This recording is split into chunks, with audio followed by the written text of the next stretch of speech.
Hello everyone, good morning. এখন বাজে সকাল 8টা। আজ অনেক ভোর ভোর উঠেছি আর আজকে একটু বেড়াতে বেরোচ্ছি। অনেকদিন পর একটা লং ভিডিও শুট করছি। আজ যাচ্ছি আমরা একটু তাকির সাইডে ঘুরতে। আমরা দুজন যাচ্ছি, সাথে যাচ্ছে আমার মা বাবা আর আমার পিসি পিসে। ওদেরও খাবার দেওয়া হয়ে গেছে আর ক্যামেরা ফিট করা হয়ে গেছে আর বাকি পুরো দিনের জন্য খাবারও রাখা হয়ে গেছে। এবার আমরা সবাই বেরিয়ে যাচ্ছি। এই যে আমাদের গাড়িও রেডি। আর কই সব এই যে এবার পিসি আর পিসেও চলে এলো। ওদের বাড়ির সামনে থেকে ওরা উঠলো।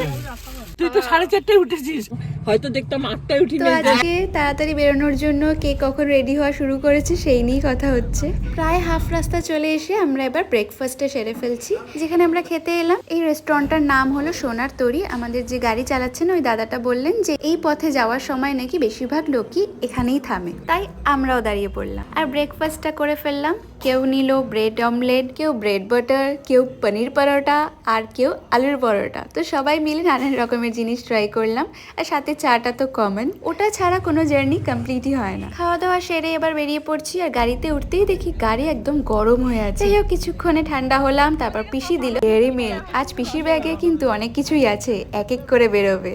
তো আমরা ভুল রাস্তায় ঢুকে পড়ে পৌঁছে গেলাম এই ইট ভাটা আর এখানে এসে পুরোই রাস্তা হারিয়ে গেলাম। যাই হোক কোনো রকমে এখান দিয়ে বেরোলাম। বাইরে দারুণ রোদও উঠেছে। মাঝপথেই থেমে গেলাম। ভিউটা এত সুন্দর যে সবাই বললো যে দাঁড়িয়ে একটু এনজয় করা যাক। কেমন লাগছে পিসি? দারুণ লাগছে, কি সুন্দর জায়গাটি। আবার আসবো। চারিদিকটা একদম জঙ্গল। এই যে পিসিও ফটো তুলছে। কার ফটো তুলছো তুমি? পিসমশাই। ওই যে পিসমশাই যাচ্ছে। একটু এই জায়গাটা ঘুরে নি। এই যে পিসি এখন সবার এক এক করে ফটো তুলছে। মার ফটো তুললো, এবার জামাইয়ের ফটো তুলছে। কোথায় গেছিলে তুমি? ঘুরতে গেছি। কি এটা? আম। ছোট্ট।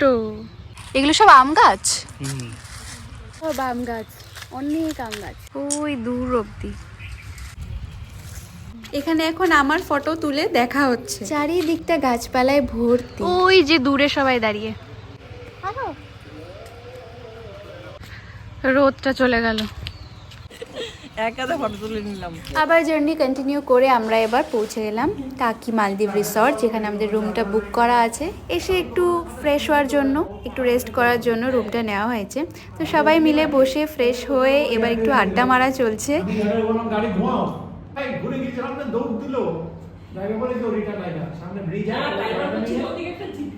বেরোলাম এই জায়গাটা ঘুরে দেখতে।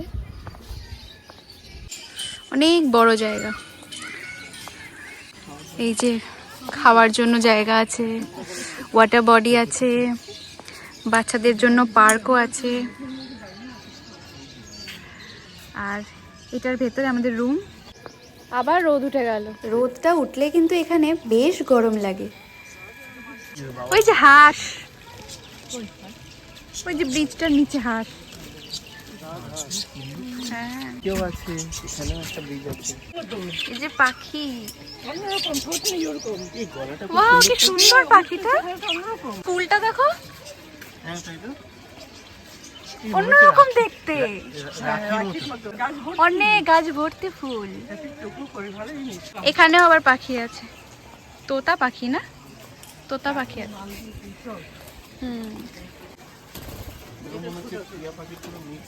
এই যে এখানে রুমগুলো, যে জলের ওপরে কি সুন্দর, যে বোটও চলছে। ওয়াও, কি সুন্দর, পুরো রুমের ব্যালকনি থেকে ওরকম ভিউ। দারুণ, থাকতে হবে এরকম। এই একসাথে দেখলাম 3টেই রুম। এই দেখো দেখো রুমগুলো, ব্যালকনি থেকে দেখো কি সুন্দর ভিউ। এই গো হাঁস, ওয়াও কি সুন্দর। হ্যাঁ, সামনে দিয়ে বোটিংও হয়। গরম লাগছে ওদের, তাই জলে ডুব মারছে বারবার। কি সুন্দর ব্যালকনি থেকে ভিউগুলো। দোলনাও আছে। এবার আমরা চলে যাচ্ছি খেতে। এই যে এখানের ভেতর থেকে বাইরেটা কি সুন্দর লাগছে। এই জায়গাটা কিন্তু খুবই সুন্দর। সবাই মিলে একসাথে হয়ে এই জায়গাটা এসে একটু রিল্যাক্স করতে করতে আড্ডা মারা, একটু ঘোরা, এরকমই প্ল্যান আমরা করেছি। আর দারুণ মজা হচ্ছে। খাবারে আজকে কি কি অর্ডার করা হয়েছে দেখা যাক। এই যে একসাথে সব চামচ পিসে মশাই প্লেটে দিয়ে গেছে, তাই ওটা নিয়ে হাসাহাসি হচ্ছে যে প্রত্যেকটা আলাদা আলাদা খাবার প্রত্যেকটা আলাদা চামচ দিয়ে খাবে পিসে। এখনো মেনু কার্ড দেখেই চলেছে। মেনু কার্ডে তো অনেক কিছু আছে, কিন্তু রিয়েলিটিতে বেশি কিছু অ্যাভেলেবেল ছিল না, তাই আমরা অর্ডার করে ফেললাম আলু পোস্ত, ডাল, মাটন আর ডিমের অমলেট। না জোরে হাঁটতে হবে না। খাওয়া দাওয়া করে একটু রেস্ট নিয়ে আবার বেরিয়ে পড়লাম। এবার চলে এসেছি গোলপাতার জঙ্গল। ওই যে নদীটা, ওইটাই হচ্ছে। হ্যাঁ বলো। নদীটা হাফ ইন্ডিয়াতে হাফ বাংলাদেশ। এখানে আসতে গেলে আধার কার্ড জমা রেখে তারপর এন্ট্রি দেওয়া হয়। ওই পাড়টা কি সুন্দর লাগছে। এই যে ওই দিকটা এখন যাব। হ্যাঁ মানে মিনি সুন্দরবন বলে এই জায়গাটাকে। এরাও দুজন দেখে ফিরছে। পুরো জঙ্গল খালি দেখো। সুন্দরবনের মাটি যেরকম হয় না, যেটাতে এয়ার যায় না, তো লক হয়ে থাকে, তো সেই সব জায়গায় যখন গাছ গ্রো করে এইসব গাছ, তো রুটগুলো ওপর দিকে উঠে থাকে, এই যে বাইরে থেকে হাওয়া নেওয়া যায়। কতগুলো ঘর বানিয়েছে এর উপরে, কোনটা মনে হয় পছন্দ হয়নি মনের মতন, বুঝলি? কি বলছো, কোনোটা পছন্দ হয়নি? কোনটা পছন্দ, দেখো অনেকগুলো আছে ওপরে, একটা দুটো তিনটে চারটে পাঁচটা, কোনটা মনে হয় মনের মতন হয়নি। ওই যে সামনে নদী, এই যে নদীর জলও ঢুকে গেছে। ওই পাড়টা যেটা দেখা যাচ্ছে দূরে, ওটা হলো বাংলাদেশ। এটাই এখানের মেইন অ্যাট্রাকশন, এটাই দেখতে এত দূর মানুষ আসে। এখন একদম পরিষ্কার দেখা যায়। এখানে সবাই দাঁড়িয়ে দেখছে। এখানের ওই পারের বাংলাদেশের মানুষ হাঁটাহাঁটি করছে, রিক্সা চলছে, সাইকেল চলছে। একটু দূরে এসে একটা টাওয়ারের ওপর উঠলাম, বেশি উঁচু না, 3 তলা হাইটের। আর এখান থেকে ভিউটা এরকম, মানে একটা গাছের সাইজ হাইটের, চারিদিকে পুরো গাছে ভর্তি। বাকিরা সিটিং এরিয়া, ওখানে একটা সিটিং এরিয়া আছে, ওখানে বসে আছে। আর এই দিকটা এলো না, আর তেমনভাবে দেখার কিছু নেই, এই টাওয়ারটাই আছে শুধু। আমরা এখন আলোচনা করছিলাম যে যখন এই টাওয়ারটা বানানো হয়েছিল তখন হয়তো গাছগুলো ছোট ছিল আর নদীটা দেখা যেত। সময়ের সাথে সাথে যখন গাছগুলো বড় হয়ে গেছে তখন ভিউটাও বন্ধ হয়ে গেছে। এই যে আবার কি বেরোলো পিসির ব্যাগ থেকে, পার্ক। নদীর ভিউ এনজয় করতে করতে পার্ক খাবো। আর ওই যে দূরে নৌকাটা দেখা যাচ্ছে, ওটা হলো বাংলাদেশ যাবে নৌকা। আর ওই যে পাড়টা দেখা যাচ্ছে, ওখান দিয়ে বাংলাদেশে যখন দুর্গা ঠাকুর বিসর্জন হয় ওখান দিয়েই হয়। এই পাড় থেকে ওই পাড়টায় দেখা যায়, ওই পাড় থেকে আমাদের পাড়ায় দেখা যায়। দুর্গাপুজোর সময় এটাই মেন অ্যাট্রাকশন, দুই দেশের বিসর্জন একসাথে হয়। সন্ধে হয়ে পড়েছে, এবার আমরা পৌঁছে গেছি আবার আমাদের রিসর্টে। এসেই প্রথম আইসক্রিম খেলাম। আর রিসর্টটা কি সুন্দর সাজিয়েছে, লাইটিং দিয়েছে, ওইটাই দেখছি এখন ঘুরে ঘুরে। দারুণ ব্যবস্থা। টাকিতে সন্ধে হলে কিন্তু এই রিসর্টটা একটা মেইন অ্যাট্রাকশন হয়ে দাঁড়ায়। টাকির বেশিরভাগ লোকই এখানে ঘুরতে চলে আসে।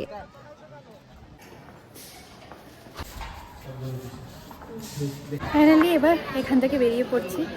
আর এখানে পুরো ভিড়, দারুণ সুন্দর লাগছে। কিন্তু লাইটিং করার পর না এই জায়গাটার সৌন্দর্যটা আরো বেশি বেড়ে গেছে। রিসর্ট থেকে বেরিয়ে কিছু দূর এসে আবার আমরা একটা জায়গায় দাঁড়িয়ে পড়লাম। এখন আমরা এখানে চা ব্রেক নিচ্ছি। আর পিসির ব্যাগ থেকে কিন্তু আবার কিছু বেরিয়েছে, এই যে বিস্কিট।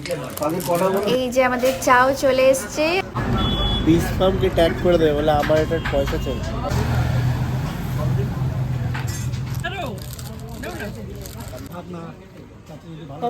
চা খেয়ে নিয়ে গাড়িতে উঠে আবার ঘুমিয়ে পড়েছিলাম। আর উঠে দেখছি যে আমরা পৌঁছে গেছি। আগে পিসিদের বাড়িতে পৌঁছে দেওয়া হলো, তারপর আমরা বাড়িতে ঢুকলাম।